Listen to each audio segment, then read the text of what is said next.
अस्सलाम वालेकुम गाइस, कैसे हैं आप सब। उम्मीद करती हूँ कि आप सब खैरियत से होंगे।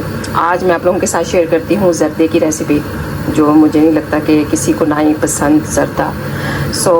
अगर आप भी देखना चाहते हैं, बहुत इजी है और बहुत ही क्विक बन जाता है और बहुत टेस्टी होता है। तो चलिए बनाना शुरू करते हैं। यहाँ पर मैंने जो है 3 कप जो है वो राइस भिगो के ऑलरेडी रखे हुए हैं और यहाँ पे मैंने पानी जो है वो रख दिया उसको बॉईल होने के लिए। ये देखें, ये है ज़र्दा कलर, देखें ये फूड कलर है। इसको आपने थोड़ा सा इसके अंदर डाल देना पहले और अच्छा सा इसका कलर आ जाएगा। फिर इसको अच्छी तरह आपने मिक्स कर लेना और अब इसको बॉईल होने के लिए रखना है आपने। जब तक ये बॉईल नहीं होगा आपने राइस इसके अंदर नहीं डाल दें। और यहाँ पर देखें वाटर जो है उसको बॉईल आ रहा है। सॉरी गाइस, आपको ये बताना भूल गई थी। आप 3-4 जो इलायचीज़ हैं वो आप इसके अंदर जब आपने कलर डाला था तो उसके साथ ही आप इसको भी ऐड कर देना। अब ये बॉयल वाटर हो रहा है हमारा, तो हम इसके साथ ही अब जो राइस है वो ऐड कर देंगे इसके अंदर। देखिए कितना अच्छा सा कलर आ रहा है उसका। ये जो सारा कलर है ये राइस के ऊपर आ जाएगा। तो गाइस देखें किस तरह अच्छा सा कलर आ गया इसके ऊपर। और आपने चेक कर लेना है इसका, पाकिस्तान में जिस तरह बोलते हैं कि 2 कनी पे चावल रहने चाहिए। ये देखें ऑलमोस्ट इस तरह ही है। अब हम इसको जो है वो ड्रेन कर लेते हैं पानी इसका और फिर आपको मैं दिखाती हूँ उसके बाद। इसको अब हम कर लेते हैं ड्रेन।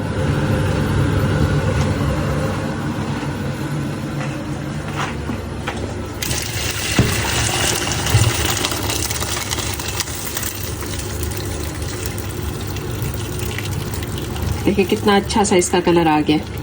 यहाँ पे मैंने कुछ ड्राई फ्रूट लिया है। ये है किशमिश, ये थोड़े से आलमंड्स हैं और ये है ड्राई डट्स जिसको हम छुहारे भी कहते हैं। और यहाँ पे मैंने 3 कप जो हैं ये वाले राइस लिए थे और मैं इसमें 1 कप जो है वो शुगर ऐड करूँगी।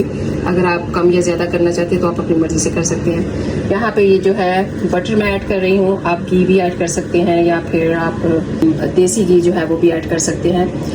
मैं यहाँ पे बटर ऐड कर रही हूँ। ये तकरीबन कोई 200 ग्राम है। अब हम इसका पैन जो है वो हमारा गर्म हो चुका है, तो हम इसके अंदर जो है ये डाल देते हैं। थोड़ा सा ये मेल्ट होगा, फिर हम इसके अंदर दूसरी चीज़ें ऐड करेंगे। यहाँ पर हमारा जो बटर है वो गर्म हो चुका है। अब थोड़ा सा हम ये जो है ग्रीन इलायची है, देखिए मैंने इसको थोड़ा सा ऐसे क्रश करके इसके अंदर ऐड कर दिया। आप इसका पाउडर भी ऐड कर सकते हैं।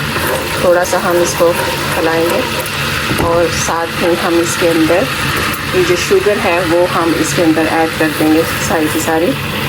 कम या ज़्यादा आप अपनी मर्ज़ी के हिसाब से कर सकते हैं, क्योंकि हमारे घर में थोड़ा कम खाया जाता है मीठा, तो इस वजह से मैं थोड़ा इसमें कम ऐड कर रही हूँ। अब हम इसको तब तक पकाएंगे जब तक इसका थोड़ा सा वो शीरा तैयार नहीं हो जाता, तब तक हम इसको पकाएंगे। तो आप इसमें थोड़ा सा पानी ऐड कर सकते हैं। अगर आप नहीं भी करेंगे तो शुगर का जो होता है वो अपना पानी बहुत ज़्यादा निकलता है, तो उसमें भी आप इसको कर सकते हैं। अदरवाइज़ आप चाहें तो थोड़ा सा पानी आप इसके अंदर ऐड कर लें। यहाँ पर मैंने तकरीबन 1/4 कप जो है वो पानी का ऐड किया इसके अंदर। इसका जो है वो अच्छा सा शीरा तैयार हो जाएगा। अगर आप नहीं भी डालेंगे तो फिर भी इसका बहुत अच्छा सा शीरा तैयार हो जाता है, क्योंकि शुगर का जो अपना पानी होता है वो भी काफ़ी सारा निकल आता है। लेकिन अगर आप उसकी अच्छी कंसिस्टेंसी चाहते हैं तो आप थोड़ा सा जो पानी है वो ज़रूर ऐड कीजिएगा। यहाँ पर देखेंगे जब ये इस तरह के बबल आने शुरू हो जाएं तो समझ जाएं कि ये काफ़ी अच्छी इसकी कंसिस्टेंसी हो गई है। अब इसी स्टेज पे आपने इसमें जो दूसरी चीज़ें हैं, राइस हैं, वो सब ऐड करने हैं। इससे कम नहीं होना चाहिए। जब इसके बबल जो हैं वो नीचे चले जाएंगे तो वो काफ़ी थिक हो जाएगी और आपके जो राइस हैं वो कच्चे रह जाएंगे। तो इसी टाइम पे हम जो है ड्राई फ्रूट वो ऐड कर देंगे।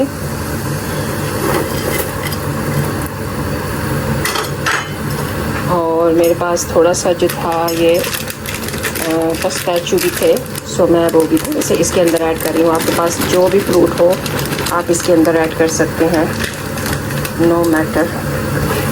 इसमें जितना भी फ्रूट होता है वो आपको अच्छा ही लगता है। थोड़ा सा हम इसको इसके अंदर भूनेंगे और फिर हम इसके अंदर राइस ऐड कर देंगे। हम इसी स्टेज पे जो राइस हैं वो ऐड कर देते हैं।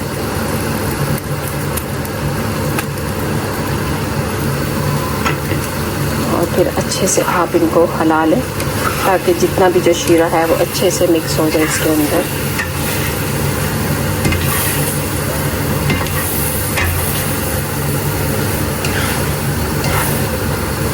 सो यहाँ पर देखें गाइस, हमारे अच्छे से ये मिक्स हो गए हैं राइस। और अब हमने इसको दम लगाना है। दम आपने तकरीबन इसको 20 से 25 मिनट लगाना है, आपने इससे कम इसको दम नहीं लगाना। अब मिलते हैं 25 मिनट के बाद। सो जी गाइस, यहाँ पे हमारे हो चुके हैं 25 मिनट कंप्लीट। सो इसका दम ओपन करते हैं, फिर आपको भी दिखाते हैं कि कैसा है। वाह माशाल्लाह, कितना अच्छा उसको दम लग गया। और राइस भी देखें कि एक एक दाना जो है वो आपको निखरा निखरा सा नज़र आ रहा है। सो गाइस, होपफुली आपको ये मेरी रेसिपी ज़र्दे की जो है वो अच्छी लगी होगी। अगर लगी है तो प्लीज़ कमेंट्स करके इसके बारे में मुझे ज़रूर बताइएगा। और गाइस, मुझे आपके कमेंट्स का इंतज़ार रहेगा। प्लीज़ कमेंट्स करके मुझे ज़रूर बताइएगा कि आपको ये मेरी रेसिपी कैसी लगी। और जाते जाते आप इस वीडियो को लाइक कीजिएगा, शेयर कीजिएगा और सब्सक्राइब करना मत भूलिएगा। एंड बेल आइकॉन का बटन भी दबा के जाइएगा ताकि जो भी नई मेरी आने वाली रेसिपी हो या वीडियो हो, सबसे पहले आप उसको देख सकें। आप सबका बहुत बहुत शुक्रिया। खुश रहें, आबाद रहें अपनी फैमिलीज़ के साथ, अपने बच्चों के साथ। जज़ाकल्लाह खैर।